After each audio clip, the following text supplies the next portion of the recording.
क्या आपने कभी सोचा है कि कलयुग में पैदा हुए तुलसीदास जी ने इतनी भव्य रामचरितमानस और हनुमान चालीसा की रचना कैसे की? कौन थे वो जिन्होंने तुलसीदास जी को रामायण के बारे में इतनी सटीक जानकारी दी? और कौन थे जिन्होंने शंकराचार्य, रामानुजाचार्य और माधवाचार्य को वेदों का सटीक ज्ञान दिया? और कौन मिला था पृथ्वीराज चौहान को जब वे मोहम्मद गौरी से जंग हारकर जंगलों में भटक रहे थे? ऐसे और भी बहुत सारे प्रश्न हैं, और यदि आप इन सब का उत्तर जानना चाहते हैं तो वीडियो को अंत तक जरूर देखें। भगवत गीता के अध्याय 2 श्लोक 27 में लिखा है, जातस्य ही ध्रुव मृत्यु ध्रुवम जन्म मृतस च तस्मात् परिहार्थे न त्वम शोचितुमर्हस्। अर्थात जिसने भी इस धरती पर जन्म लिया है उसकी मृत्यु निश्चित है, और मृत्यु के बाद पुनर्जन्म भी। लेकिन हमारे सनातन धर्म ग्रंथों में कहीं 7 तो कहीं 8 चिरंजीवियों का वर्णन मिलता है, जो इस जीवन मरण के चक्र को तोड़ आज भी जीवित तो चलिए जानते हैं कौन है यह 7 चिरंजीवी? अभी वे कहाँ हैं, और आखिर उनके चिरंजीवी होने का क्या कारण है, और वे किसकी प्रतीक्षा कर रहे हैं? लिस्ट में सबसे पहला नाम आता है शिव के एक अवतार का, जो हैं अष्ट सिद्ध और 9 निधियों के स्वामी महाबली हनुमान। हनुमान जी प्रभु श्री राम के सबसे बड़े भक्त हैं। परंतु सवाल ये है कि श्री राम के देह त्याग कर इस संसार से चले जाने के बावजूद हनुमान जी आज तक क्यों जीवित हैं, और आखिर वे किसकी प्रतीक्षा कर रहे हैं? हनुमान जी चिरंजीवी क्यों हैं, इसका उत्तर रामायण में मिलता है। कहा जाता है कि जब हनुमान प्रभु श्री राम का संदेश लेकर लंका में सीता माता के पास पहुंचे तो महीनों से दुख और कष्ट झेल रही सीता माता को पहली बार संतुष्टि की अनुभूति हुई, और उसी प्रसन्नता में उन्होंने हनुमान जी को आशीर्वाद दिया कि वे ब्रह्मांड के अंत तक जीवित रहेंगे और राम नाम का प्रचार करते रहेंगे। त्रेता युग के बाद द्वापर युग यानी महाभारत काल में भी हनुमान जी का उल्लेख मिलता है। माना जाता है कि उन्होंने भीमसेन के साथ युद्ध किया था, और महाभारत युद्ध के समय वे अर्जुन के रथ पर भी सवार थे, जिसके कारण अर्जुन को कोई परास्त नहीं कर सका। द्वापर युग के बाद अगर कलयुग की बात करें तो महान कवि गोस्वामी तुलसीदास जी का कहना है कि उन्हें रामायण की पूरी कथा स्वयं हनुमान जी ने सुनाई थी, और तभी जाकर उन्होंने रामचरितमानस और हनुमान चालीसा जैसी महान रचनाओं की रचना की। लेकिन सबसे बड़ा प्रश्न यही है कि यदि हनुमान जीवित हैं तो वे अभी कहाँ हैं, और उन्हें किसकी प्रतीक्षा है? माना जाता है कि रामेश्वर धाम के निकट स्थित गंधमादन पर्वत पर हनुमान जी आज भी अपनी तपस्या में लीन हैं, और वे विष्णु के अंतिम अवतार कल्कि की प्रतीक्षा कर रहे हैं। माना जाता है कि जब कलयुग का सबसे भयानक युद्ध होगा, जिसमें अधर्म और कलिराज की शक्तियों का अंत किया जाएगा, तब हनुमान जी प्रकट होकर कल्कि की सहायता करेंगे, और उस महासंग्राम में धर्म और सत्य की विजय सुनिश्चित करेंगे। चिरंजीव की लिस्ट में दूसरे नंबर पर नाम आता है उस चिरंजीवी का जो किसी वरदान के कारण नहीं, बल्कि एक श्राप के कारण आज भी जीवित है। वो आज भी जीवित है उस श्राप के कारण जो उन्हें श्री कृष्ण ने दिया था। वह आज भी उसी श्राप के चलते दर दर भटक रहे हैं। वो हैं पांडवों और कौरवों के गुरु द्रोणाचार्य के बेटे अश्वत्थामा। अश्वत्थामा अत्यधिक शक्तिशाली था, यहां तक कि उसे ब्रह्मास्त्र का प्रयोग करना भी आता था। वे युद्ध में कौरवों के साथ थे, और युद्ध हार जाने के पश्चात जब उन्होंने दुर्योधन को दर्द से तड़पता देखा तो वे विचलित हो उठे, और उन्होंने पांडवों के वंश का विनाश करने की प्रतिज्ञा की, जिसके बाद उन्होंने पांडवों के सोते हुए 5 बच्चों को मार डाला। परंतु उन्हें इतने में संतुष्टि नहीं मिली, तो उन्होंने अर्जुन के बेटे अभिमन्यु की विधवा पत्नी उत्तरा के गर्भ में पल रहे बच्चे को भी मारना चाहा, और इसके लिए उन्होंने ब्रह्मास्त्र का प्रयोग किया। पर श्री कृष्ण ने उस बच्चे को बचा लिया, और क्रोध में आकर अश्वत्थामा को श्राप देते हुए कहा कि तुम्हें अपनी हार बर्दाश्त नहीं है, तुम्हें दुर्योधन का दर्द बर्दाश्त नहीं है, तो मैं तुम्हें श्राप देता हूं कि तुम इसी दर्द के साथ ब्रह्मांड के अंत तक भटकते रहोगे, और अपने दर्द का इलाज ढूंढते दर दर तड़पते फिरो। तो अब सवाल ये है कि अगर अश्वत्थामा जिंदा है और दर दर भटकते रहते हैं, तो क्या वे किसी को दिखाई देते हैं? इसे लेकर बहुत से लोगों ने दावा किया है कि मध्य प्रदेश के बुरहानपुर में असीरगढ़ का एक किला है, जहां भगवान शिव का एक प्राचीन मंदिर है। माना जाता है कि अश्वत्थामा हर सुबह यहां आकर शिव की पूजा करते हैं। पुजारी के आने से पहले ही यहां हर सुबह फूल चढ़ा मिलता है, और इसी मंदिर के आसपास एक अजीब से 12 से 14 फीट लंबे इंसान को कई बार देखा गया है, जो लोगों से हल्दी और तेल मांगता है। इसके साथ ही एमपी के एक आयुर्वेदिक डॉक्टर और गुजरात के एक रेलवे इंजीनियर ने भी कुछ ऐसा ही दावा किया है। और साथ ही भारत के महान योद्धा पृथ्वीराज चौहान के जीवन पर लिखी गई किताब पृथ्वीराज रासों में भी अश्वत्थामा का जिक्र मिलता है, क्योंकि जब पृथ्वीराज चौहान मोहम्मद गौरी से जंग हारकर जंगलों में भटक रहे थे, तब उन्हें अश्वत्थामा मिले। पृथ्वीराज चौहान एक आयुर्वेदाचार्य भी थे, इसीलिए उन्होंने अश्वत्थामा का इलाज करने की कोशिश की, पर उसका घाव भरा नहीं। इसके बाद अश्वत्थामा अपना परिचय देकर वहां से चले गए। माना जाता है कि अश्वत्थामा को भी विष्णु के अंतिम अवतार कल्कि की प्रतीक्षा है। अब लिस्ट में आगे बढ़ते हैं। आप सभी को यह तो पता ही होगा कि श्री राम त्रेता युग में विष्णु के आखिरी अवतार थे और उन्होंने अपना देह त्याग दिया था। लेकिन क्या आप यह जानते हैं कि त्रेता युग में ही विष्णु के एक और अवतार का जन्म हुआ था, जो आज तक जीवित हैं और सदियों से किसी की प्रतीक्षा में बैठे हैं? यह अवतार हैं भगवान परशुराम। परशुराम को ब्रह्म क्षत्रिय भी कहा जाता है, क्योंकि उनके पिता श्री जामदग्नि ब्राह्मण थे और उनकी माता रेणुका क्षत्रिय कुल से थी। इसीलिए उनमें ब्राह्मणों की तपस्या और क्षत्रियों का पराक्रम दोनों का संगम दिखाई देता है। परशुराम का जीवन त्याग, साहस और प्रतिशोध से भरा हुआ था। ग्रंथों और पुराणों के अनुसार अपनी माता का अपमान और पिता की मृत्यु का बदला लेने के लिए परशुराम ने इस धरती को 21 बार क्षत्रिय विहीन करने की प्रतिज्ञा की। कहा जाता है कि उन्होंने अपने वचन को निभाते हुए बार बार क्षत्रियों का संहार किया और अंततः 21 बार यह कार्य पूरा किया।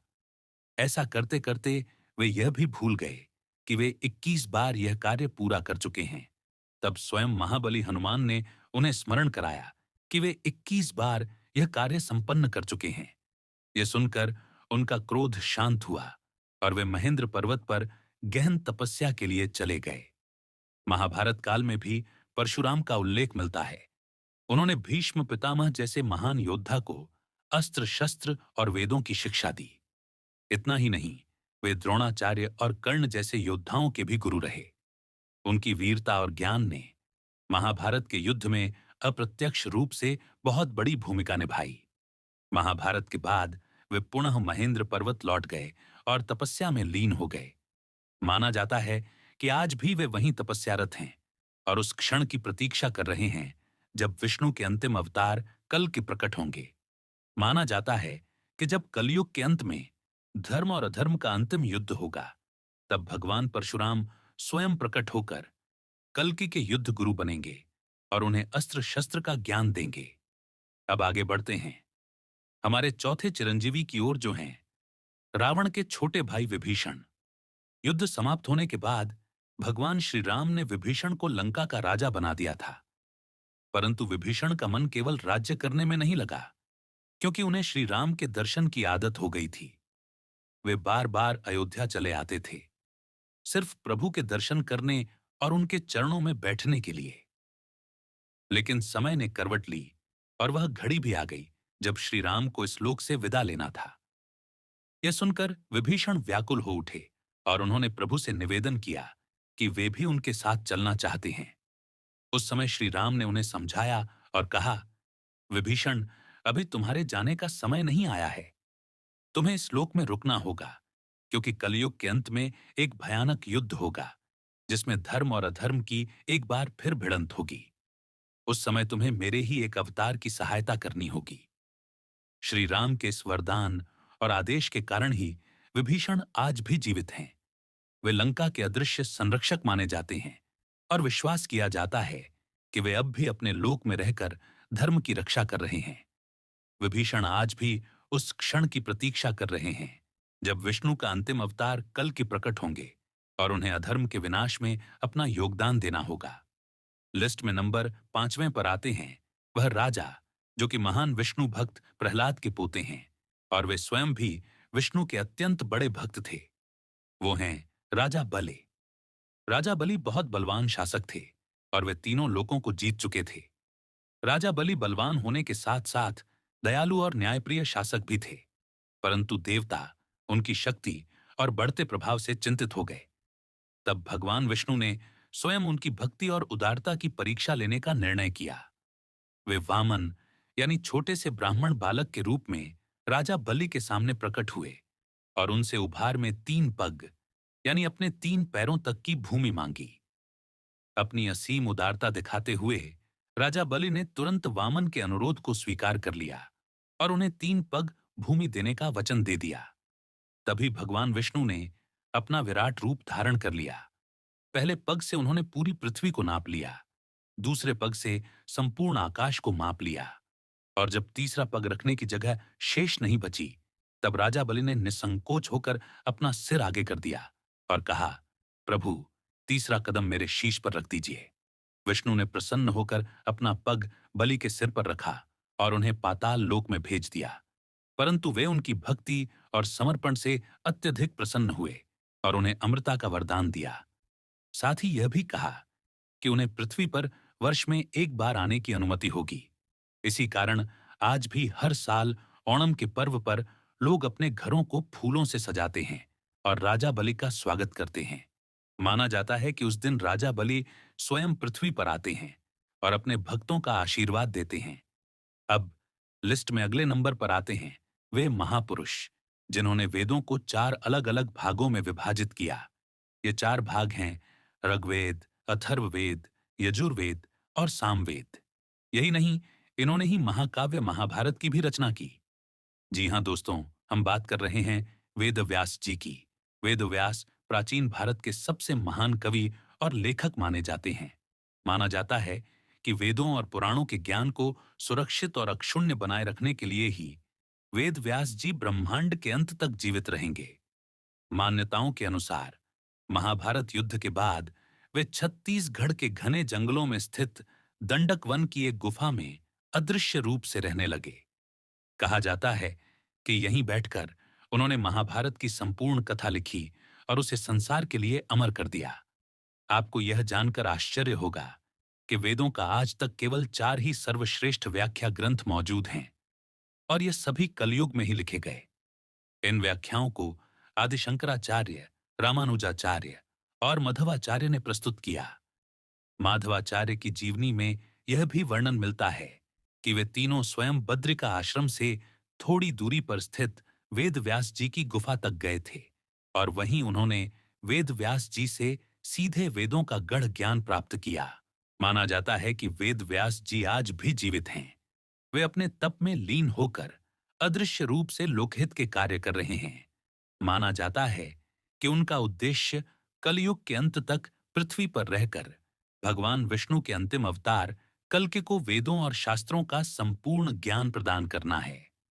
लिस्ट में 7वें और आखिरी नंबर पर आते हैं वह गुरु, जो धनुर्विद्या, तलवारबाजी और वैदिक मंत्रों के साथ ही साथ कई अन्य विद्याओं में भी निपुण थे। उन्हें अश्वत्थामा के मामा के रूप में भी जाना जाता है। जी हां, हम बात कर रहे हैं गुरु कृपाचार्य की। महाभारत के युद्ध के समय वे बड़ी दुविधा में थे कि उन्हें सत्य का साथ देना चाहिए या अपने कर्तव्य का। अंततः उन्होंने अपने कर्तव्य यानी कौरवों का साथ देने का निर्णय लिया। माना जाता है कि वे कौरवों की ओर से युद्ध में उतरे, लेकिन उन्होंने कभी भी पांडवों के साथ अन्याय नहीं किया। उनकी इसी निष्पक्ष भावना और धर्म प्रियता को देखकर श्री कृष्ण ने उन्हें चिरंजीवी होने का वरदान दिया। इतिहासकारों का मानना है कि गुरु कृपाचार्य का चरित्र इस बात का प्रतीक है कि कर्तव्य और धर्म के बीच संतुलन बनाना कितना कठिन होता है। उन्होंने भले ही कौरवों का साथ दिया हो, लेकिन उनके हृदय में धर्म के प्रति सम्मान हमेशा जीवित रहा। यही कारण है कि वे आज भी भारतीय इतिहास और धर्मशास्त्र में एक अनोखी जगह रखते हैं।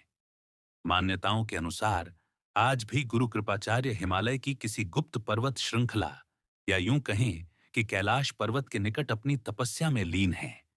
ये माना जाता है कि जब धर्म की रक्षा के लिए उनकी आवश्यकता होगी, वे पुनः प्रकट होंगे। कलयुग के अंत में होने वाले भीषण युद्ध में उनकी उपस्थिति भी महत्वपूर्ण होगी। तो दोस्तों, यह है महान सात चिरंजीवी, वे सात महापुरुष जिन्हें आज भी इंतजार है कलयुग के अंत का, जब भगवान विष्णु के अंतिम अवतार कल के प्रकट होंगे। उसी क्षण यह सातों अमर महापुरुष प्रकट होकर अधर्म के विनाश और धर्म की विजय में योगदान देंगे। हालांकि यह भी उल्लेख मिलता है कि कुछ परंपराओं में राजा बलि को नहीं, बल्कि आर्षि मार्कंडेय को सातवां चिरंजीवी माना गया है। मार्कंडेय आर्षि को अमृता इसलिए प्राप्त हुई थी क्योंकि बाल्यावस्था में ही उन्होंने मृत्यु के देवता यमराज को पराजित कर दिया था और शिव जी की कृपा से अमृतत्व प्राप्त किया था। इसी कारण कई मतों में चिरंजीवियों की सूची में मार्कंडेय आर्ष का नाम भी शामिल किया जाता है। तो दोस्तों, ये थी सातों चिरंजीवियों की अद्भुत कथा। वे महापुरुष जो आज भी जीवित हैं और कलयुग के अंत तक भगवान कल्कि की प्रतीक्षा कर रहे हैं। ये कथाएं न केवल हमारी आस्था को गहराई देती है, बल्कि यह भी बताती हैं कि धर्म और अधर्म का संघर्ष अनंत काल से चलता आ रहा है